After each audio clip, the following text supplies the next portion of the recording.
ಸರ್ವೇ ಭವಂತು ಸುಖಿನಃ. ಇಂದಿನ ಭಕ್ತಿ ಸಂದೇಶವನ್ನು ನೋಡೋಣ. ಆ ಬ್ರಹ್ಮ ಭುವನಾಲ್ಲೋಕಾಃ ಪುನರಾವರ್ತಿನೋರ್ಜುನ ಮಾಮುಪೇತ್ಯತು ಕೌಂತೆಯ ಪುನರ್ಜನ್ಮ ನ ವಿದ್ಯತೆ. ಬ್ರಹ್ಮಲೋಕದಿಂದ ಹಿಡಿದು ಎಲ್ಲ ಲೋಕಗಳಲ್ಲೂ ಕೂಡ ಪುನರಾವರ್ತಿ ಅನ್ನೋದು, ಪುನರ್ಜನ್ಮ ಅನ್ನೋದು ಇದ್ದೇ ಇದೆ ಅರ್ಜುನ. ಬ್ರಹ್ಮನಿಗೂ ಕೂಡ ಒಂದು ಪದವಿ, ಒಂದು ಆಯಸ್ಸು ಅನ್ನೋದಿದೆ. ಅದಾದ ನಂತರ 100 ವರ್ಷಗಳ ಆಯಸ್ಸಿನ ನಂತರ ಬ್ರಹ್ಮನಿಗೂ ಕೂಡ ಲಯ ಅನ್ನೋದಿದೆ. ಹೀಗಾಗಿ ಬ್ರಹ್ಮಲೋಕದಿಂದ ಮೊದಲುಗೊಂಡು ಬ್ರಹ್ಮಾದಿ ಎಲ್ಲರಿಗೂ ಕೂಡ ಒಂದು ಪುನರಾವರ್ತಿ ಅನ್ನೋದಿದೆ. ಆದರೆ ನನ್ನ ಲೋಕವನ್ನು ಸೇರಿದರೆ ಮಾತ್ರ ಪುನರಾವರ್ತಿ ಅನ್ನೋದು ಇಲ್ಲ, ಪುನರ್ಜನ್ಮ ಇಲ್ಲವೇ ಇಲ್ಲ. ಸರ್ವೇ ಭವಂತು ಸುಖಿನಃ. ಇಂದಿನ ಪಂಚಾಂಗವನ್ನು ನೋಡೋಣ. ಇಂದು ಶ್ರೀ ಪರಾಭವ ನಾಮ ಸಂವತ್ಸರ ಉತ್ತರಾಯಣಿ ಗ್ರೀಷ್ಮ ಋತೌ ಅಧಿಕ ಜ್ಯೇಷ್ಠ ಮಾಸೆ ಕೃಷ್ಣ ಪಕ್ಷೆ. ಇಂದು 1ನೇ ತಾರೀಖು ಜೂನ್ ಸೋಮವಾರ, ಪ್ರತಿಪತ್ ತಿಥಿ ಹಾಗೂ ಇಂದು ಜ್ಯೇಷ್ಠ ನಕ್ಷತ್ರ. ಇಂದಿನ ಭವಿಷ್ಯವನ್ನು ನೋಡೋಣ. ಜ್ಯೇಷ್ಠ ನಕ್ಷತ್ರದ ಅಧಿಪತಿ ನಮಗೆಲ್ಲ ತಿಳಿದೇ ಇದೆ ಬುಧ. ಹೀಗಾಗಿ ಇವತ್ತು ಸ್ವಲ್ಪ ಬುದ್ಧಿಯಲ್ಲಿ ನಮಗೆ ಜಾಸ್ತಿಯ ಹತೋಟಿ ಅವಶ್ಯಕ.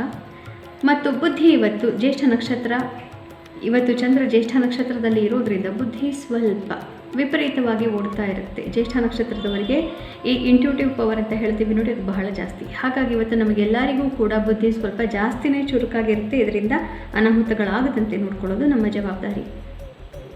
ಮೇಷರಾಶಿಯವರಿಗೆ ಇವತ್ತು ಸ್ವಲ್ಪ ಕಷ್ಟಕರವಾದಂತಹ ದಿವಸ. ಮುಖ್ಯವಾದ ನಿರ್ಧಾರಗಳನ್ನು ಎಲ್ಲದನ್ನು ನಾಳೆದಿಗೆ ಮುಂದುವರಿಸಿದ್ರೆ ಬಹಳ ಒಳ್ಳೆಯದು. ಪ್ರೀತಿ ಪಾತ್ರರಿಂದ ಮತ್ತು ಇವತ್ತು ನಿಮ್ಮ ಬಿಸ್ನೆಸ್ ಪಾರ್ಟ್ನರ್ಸ್ ಆಗಲಿ, ಬಾಸ್ಗಳಾಗಲಿ, ಸಹೋದ್ಯೋಗಿಗಳಾಗಲಿ, ಇವರ ಯಾರಿಂದಲೂ ನಿಮಗೆ ಇವತ್ತು ಸರಿಯಾದಂತಹ ಸಹಕಾರ ಪ್ರಾಪ್ತಿ ಆಗೋದಿಲ್ಲ. ವೃಷಭ ರಾಶಿಯವರಿಗೆ ಇದು ಅತ್ಯುತ್ತಮವಾದಂತಹ ದಿವಸ. ಎಲ್ಲ ರೀತಿಯಲ್ಲೂ ಜಯವನ್ನು ಸಾಧಿಸ್ತೀರಿ. ಬೇರೆಯವರು ನಿಮಗೆ ಹೇರಳವಾಗಿ ಸಹಕಾರವನ್ನು ಕೊಡ್ತಾರೆ. ಮಿಥುನ ರಾಶಿಯವರಿಗೆ ಶತ್ರುಗಳು ಹಿಮ್ಮೆಟ್ತಾರೆ. ಶತ್ರುನಾಶ, ಶತ್ರುಧ್ವಂಸ, ಆರೋಗ್ಯದಲ್ಲಿ ಸುಧಾರಣೆ ಕೂಡ ಕಾಣುತ್ತೆ.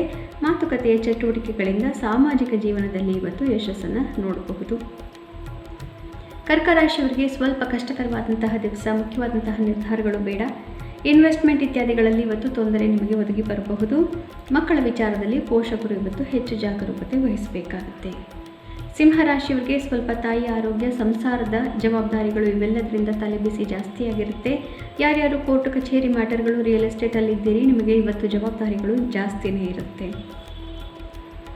ಕನ್ಯಾ ರಾಶಿಯವರಿಗೆ ಅತ್ಯುತ್ತಮವಾದಂತಹ ದಿವಸ. ಇವತ್ತು ಯಾರ್ಯಾರು ಮಾಧ್ಯಮಗಳಲ್ಲಿದ್ದೀರಿ, ನಿಮಗೆಲ್ಲರಿಗೂ ಅತಿ ಉತ್ತಮವಾದಂತಹ ಪ್ರಗತಿ ಸಾಧ್ಯ. ಹಾಗೂ ಯಾರ್ಯಾರು ಪಾಲಿಟಿಷಿಯನ್ಸ್, ಆ್ಯಕ್ಟರ್ಗಳು ಇವರೆಲ್ಲರೂ ಇದ್ದೀರಿ, ಮಾತಿನಿಂದ ಜೀವನವನ್ನು ನಡೆಸುತ್ತಾ ಇರುವಂತಹ ಉದ್ಯಮಿಗಳೆಲ್ಲರಿಗೂ ಇವತ್ತು ಆತ್ಮವಿಶ್ವಾಸ ತುಂಬ ಚೆನ್ನಾಗಿರುತ್ತೆ.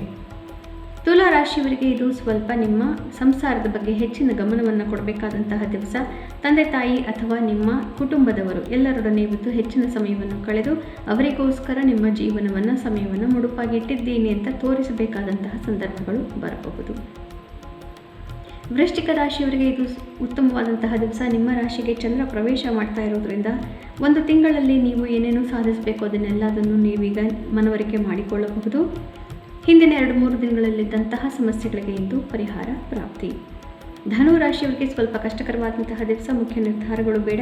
ಯಾವುದೇ ಬಿಸ್ನೆಸ್ ಅಥವಾ ಪರ್ಸನಲ್ ಇನ್ಫಾರ್ಮೇಷನ್ ಇತ್ಯಾದಿಗಳಲ್ಲಿ ನೀವು ಇವತ್ತು ಇಮೇಲ್ ಕಮ್ಯುನಿಕೇಷನ್ ಅಥವಾ ಫೋನ್ನಲ್ಲಿ ಮಾತಾಡೋದಾಗಲಿ, ಯಾವುದೇ ರೀತಿಯ ಮಾತುಕತೆಯ ಸಂದರ್ಭದಲ್ಲಿ ಇವತ್ತು ಹೆಚ್ಚಿನ ಗಮನ ವಹಿಸಬೇಕು. ಯಾವುದು ನಿಮ್ಮ ಪರವಾಗಿ ಇರುವುದಿಲ್ಲ. ಮುಖ್ಯವಾದಂತಹ ಕೆಲವು ಮಿತ್ರತ್ವ ಸಂಬಂಧಗಳಲ್ಲಿ ಒಡಕು ಕಾಣಬಹುದು. ಮಕರ ರಾಶಿಯವರಿಗೆ ಇಷ್ಟಾರ್ಥ ಸಿದ್ಧಿ, ಮನಸ್ಸಿಗೆ ನೆಮ್ಮದಿ, ಮಿತ್ರರಿಂದ ಧನಾಗಮ ಹಾಗೂ ಗುಂಪುಗಳಲ್ಲಿ ಅತಿ ಹೆಚ್ಚಿನ ಯಶಸ್ಸು, ಸಂತೋಷ. ಕುಂಭರಾಶಿಯವರಿಗೆ ಕಾರ್ಯಕ್ಷೇತ್ರದಲ್ಲಿ ಅತಿ ಪ್ರಮುಖವಾದಂತಹ ಯಶಸ್ಸು, ಮನಸ್ಸಿಗೆ ನೆಮ್ಮದಿ ಹಾಗೂ ಹಿಂದಿನ 2-3 ದಿನಗಳಲ್ಲಿದ್ದಂತಹ ಅದೃಷ್ಟ ಪರೀಕ್ಷೆಯಿಂದ ಕೊನೆಯಾಗುವುದು. ಮೀನರಾಶಿಯವರಿಗೆ ಮನಸ್ಸಿಗೆ ಇದ್ದಂತಹ ಬೇಸರವೆಲ್ಲ ಮಾಯವಾಗುತ್ತೆ, ಭಾಗ್ಯೋದಯವಾಗುತ್ತೆ. ಹಿರಿಯರ ಮತ್ತು ಭಗವಂತನ ಆಶೀರ್ವಾದ ಪ್ರಾಪ್ತಿಯಾದ ಸಾರ್ಥಕತೆ ಮನಸ್ಸಿಗೆ ಮೂಡುತ್ತೆ. ಪುನಃ ನಾಳೆ ಭೇಟಿಯಾಗೋಣ. ಅಲ್ಲಿವರೆಗೂ ನಿಮಗೆ ತಿಳಿದೇ ಇದೆ. ಗೀತಾ ಶ್ಲೋಕಗಳ ಶ್ರವಣ, ಪಠಣ, ಮನನ, ಲೇಖನ ಯಾವುದು ಒಂದನ್ನು ಕೂಡ ಮಾಡಿದರೂ ಭಗವಂತನ ಸಾನ್ನಿಧ್ಯವನ್ನು ಸೇರೋದರಲ್ಲಿ ಆಶ್ಚರ್ಯವೇ ಇಲ್ಲ. ಶುಭಮಸ್ತು. ಶ್ರೀಕೃಷ್ಣ ವಿಜಯತೆ.